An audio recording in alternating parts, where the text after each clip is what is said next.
एटमी बम और एटमी मिसाइल तैयार, शुमाली कोरिया किसी सूरत पीछे नहीं हटेगा। किम जोंग ऑन ने एक बड़ी धमकी दी है अमेरिका को। इस सारी सूरत के बारे में आमिर रज़ा से बात करते हैं। आमिर भाई, एक बड़ा बयान किम जोंग ऑन की जानिब से आया है, इस बयान के बारे में हमारे नाज़रीन को भी बताइएगा और ये भी बताइएगा कि जो उन्होंने बात की है एटमी हथियारों की, वो क्या किसी जंग की तरफ जा रही है? जी बिल्कुल, एक जंग की तरफ नहीं जा रही। एक जंग को अगर बढ़ाएगा अमेरिका या इसराइल तो उस जंग का नतीजा क्या निकलेगा। देखें, ईरान के पास एटमी वॉरहेड नहीं है। बिल्कुल, एटमी वॉरहेड हैं शुमाली कोरिया के पास, और शुमाली कोरिया को दबाने के लिए पिछले चंद दिनों से जापान और साउथ कोरिया से ये बयानात दिलवाए गए कि वो अपने बैलिस्टिक मिसाइल्स प्रोग्राम को जो है इन्हांस कर रहे हैं और हो सकता है उसको वो न्यूक्लियर तक ले जाएं। वो उनके पास न्यूक्लियर वारहेड्स नहीं हैं या वो न्यूक्लियर वारहेड्स बनाने के अहल नहीं हैं, लेकिन इसके बावजूद ये बयान दिलवाए गए। मैं आपको उसका स्क्रीनशॉट भी भेजता हूँ। ये सारा ड्रामा था शुमाली कोरिया को दबाने के लिए, लेकिन शुमाली कोरिया ने कहा कि अगर ईरान के ख़िलाफ़ आप एटमी हथियार इस्तेमाल करेंगे तो फिर अमेरिका और इसराइल भी नहीं बचेंगे। यानी ये बात बिल्कुल तय है कि एक दोस्त की तरह से किम जोंग जो हैं ईरान के हक में सामने आए हैं। ये उनका बड़ा बयान और है। ये बड़ा बयान भी है और बड़ी हिकमत अमली भी है। इसको यूँ भी समझिए। ये देखिए, इस वक्त नॉर्दर्न सी जो है, नॉर्दर्न चाइनीज़ सी जो है खाली है। बिल्कुल, क्योंकि वहीं से ही इन्होंने अब्राहम लिंकन को मूव किया था। सिर्फ इब्राहिम लिंकन का मूव नहीं किया था, साउथ कोरिया से सारे पेट्रियट और थार्ड मंगवाए थे। जापान से इन्होंने 2000 मरीज जो उस अड्डे पर मौजूद थे वो मंगवा लिए। वहाँ से जो बहरी जहाज़, फाइटर बहरी जहाज़ थे जिनमें मिसाइल बोट्स थी, उनको भी मंगवाया। इस वक्त वो इलाका खाली है। इसके बाद उन्होंने किम जोंग को डराने के लिए एक नया थ्योरी घड़ी कि जापान और जो जनूबी कोरिया है ये शुमाली कोरिया से ख़तरा है, लिहाजा वो। लेकिन शुमाली कोरिया किम जोंग बबलू भाई लव हैं अपने, उन्होंने ना जापान का नाम लिया ना उन्होंने साउथ कोरिया का नाम लिया। देखें, उनको पता है ये घड़े की मछलियाँ हैं, ऐसे ही ये मेरे इतने करीब हैं कि मैं तैर कर भी इन तक पहुंच सकता हूं। वो तो उसके पास ऐसे मिसाइल्स हैं, लम्हों में जापान और जनूबी कोरिया को तबाह कर सकते हैं। राख का ढेर बन जाएंगे। लेकिन देखें, मैं समझे वो उसके बहुत करीब हैं। एक तरफ से शुमाली कोरिया और दूसरी तरफ से चीन है।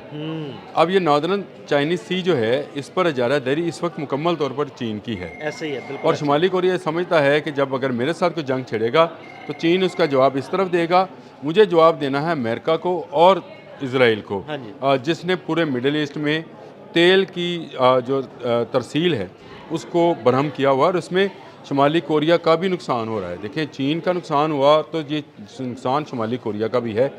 दोनों का जो एनर्जी पावर पॉइंट है वो ईरान है। बिल्कुल ऐसे ही है। और उस पर यह कब्ज़ा करने की कोशिश कर रहे हैं। ऐसे वक्त में किम जोंग का ऐसा बयान सामने आना कि भाई मैं अपनी एटमी तनसीबात से किसी सूरत पीछे नहीं हटूँगा और मैं अपने न्यूक्लियर वॉरहेड्स को किसी तौर पे सरेंडर नहीं करूँगा, ये इस बात का सबूत है। अब आपको याद आएगा तुलसी गबार्ड याद आई आपको? उसने कहा जी रशिया, चाइना और शुमाली कोरिया जो है ये ICBMs बना रहे हैं, इंटर कॉन्टिनेंटल बैलिस्टिक मिसाइल बना चुके हैं जो कि एटमी वॉरहेड ले जाने की। ये उसने, तुलसी ने गलत नहीं कहा था इन तीनों मुल्कों के मुतालिक। ये तीनों मुल्क जो हैं ये तैयार बैठे हैं कि अगर ईरान के ख़िलाफ़ कोई भी न्यूक्लियर जो है कोशिश की गई। देखें, न्यूक्लियर से मुराद अब आप वो हिरोशिमा नागासाकी ना लिया कीजिए। बहुत ही जदीद टेक्नोलॉजी के साथ महदूद पैमाने के न्यूक्लियर बॉम्ब जो है ना वो भी स्ट्रेटेजिकल न्यूक्लियर वॉरहेड्स उनको बोला जाता है। 100, 200, 300 किलोमीटर इसमें जो मुल्क शामिल है, अल्हम्दुलिल्लाह मेरा पाकिस्तान भी शामिल है। दुनिया के चंद ममालिक है जिनके पास ये स्ट्रेटेजिकल न्यूक्लियर वॉरहेड्स हैं, छोटे वॉरहेड्स हैं, जिनमें पाकिस्तान भी शामिल है, अमेरिका भी शामिल है, रशिया भी शामिल है।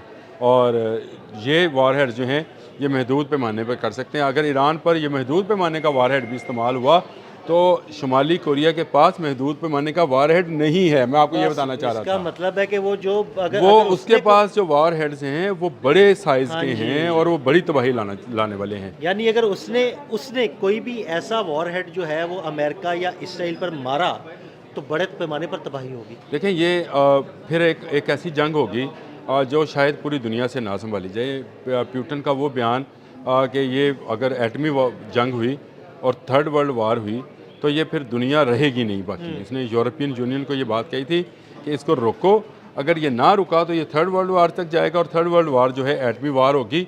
फिर इसको कोई रोक नहीं पाएगा। बिल्कुल तो रोक क्यों नहीं पाएगा? देखें, एक तरफ से शुमाली कोरिया के पास ICBM हैं, दूसरी तरफ रशिया के पास ICBM हैं, और हमारी जो इतलात हैं, जिस पर मैंने एक व्लॉग भी किया था, आपके साथ ही किया था शायद, उसमें मैंने बताया था कि ईरान ने भी ICBM का तजर्बा किया है, तजर्बा किया साइबेरिया में, साइबेरिया में। फेंका था। अब अगर ये बात है तो फिर ईरान के पास भी इतना यूरेनियम मौजूद है जिससे 10 एटम बम बनाए जा सकते हैं, यानी एटमी वॉरहेड्स बनाए जा सकते हैं। अब ये वो सूरत हाल है जो कि मेरा ख्याल है कि अमेरिका को इसमें से निकलना पड़ेगा। बबलू भाई की सॉरी किम लेकिन जोंग आप की, बड़ा अच्छा वर्ड को हमारे यहाँ पर अवाम उसे बबलू भाई कहते हैं। और किम जोंग जो हैं उनका ये बयान बड़े मौके पर आया है और बड़ी ही ज़बरदस्त। ये देखें, अगर एटमी जंग को रोकना है तो एटम ही दिखाना पड़ेगा। जी बिल्कुल, वरना तो लोग चढ़ाई कर देंगे देखें, आप पे। अगर आपके पास एटमी धमाका ना किया होता आपने, तो आज इंडिया आप पर हावी होता, क्योंकि वो कर चुका हुआ था। हमने कर दिया एटमी धमाके, तो उसके बाद अब पूरी दुनिया की नज़रें पाकिस्तान और इंडिया पर हैं कि यार इनकी जंग जो है कहीं एटमी जंग में तब्दील ना हो जाए।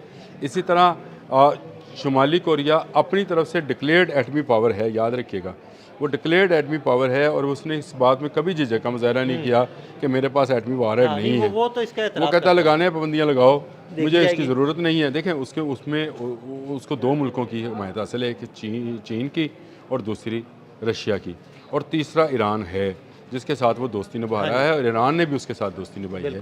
तो इसका मतलब ये हुआ कि ये एक अलग से ब्लॉक जो है मौजूद है, और ये ब्लॉक इतना मुतहद है कि एक पर जो भी हमला जो है एटमी हमला हुआ तो ये तीनों मुल्क मिलकर जो है उस एटमी हमले का जवाब देंगे। अगर भाई बबलू भाई के इस बयान से मैंने जो एज्यूम किया ना, उसका मतलब सीधा सीधा यह है कि भाई मैं ईरान के साथ खड़ा हूँ, कोई कुछ कर सकता है तो करके दिखाए। देखें, ईरान के साथ भी खड़ा है, दूसरा वो अपने साथ भी खड़ा है। आपने दिल साहब पिछले दिनों ये बयान देखा होगा जो कहा गया था कि ईरान के बाद, मैंने आपको वो स्टोरी सच मैंने भेजी भी हुई है कि ईरान के बाद शुमाली कोरिया की बारी है। ये अमेरिकन थिंक टैंक्स जो हैं वो ये कह रहे थे कि ईरान फतह करने के बाद, जो कि उनका ख्वाब ही रह गया, ईरान फतह करने के बाद हमारा अगला हदफ जो है शुमाली कोरिया होगा, और फिर हम शुमाली कोरिया पर चढ़ाई करेंगे।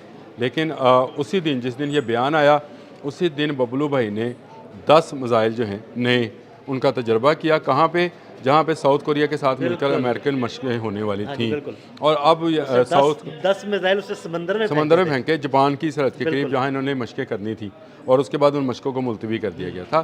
तो ये जो है किम जोंग, बबलू भाई जो हैं, ये इस वक्त एक, मैं ये समझता हूँ, दुनिया को एटमी जंग बचाने के लिए सामने आए हैं, और उन्होंने अगर एटमी वारहेड इस्तेमाल करने का कहा है तो उसके ICBM इस काबिल हैं कि वो अमेरिका के हर शहर में पहुँच सकते हैं। तो अमेरिका ये मत समझे कि वो ईरान इस वक्त तनहा खड़ा है, ईरान के पीछे बड़ी कुव्वतें आकर खड़ी हो गई हैं, और आहिस्ता आहिस्ता जब अमेरिका के अंदर से भी आवाज़ें आना शुरू हो गई हैं, तो इसका मतलब ये है कि डोनाल्ड ट्रंप अंदर से भी कमज़ोर होते चले जा रहे हैं।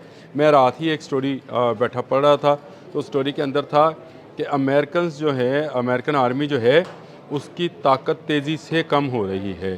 तो इसका मतलब ये था कि उसका असला भी कम हुआ है और उसका मोराल भी नीचे गया है। यानी आप ईरान जैसे मुल्क पर भी अभी 1 इंच जो है ज़मीन हासिल नहीं कर सके।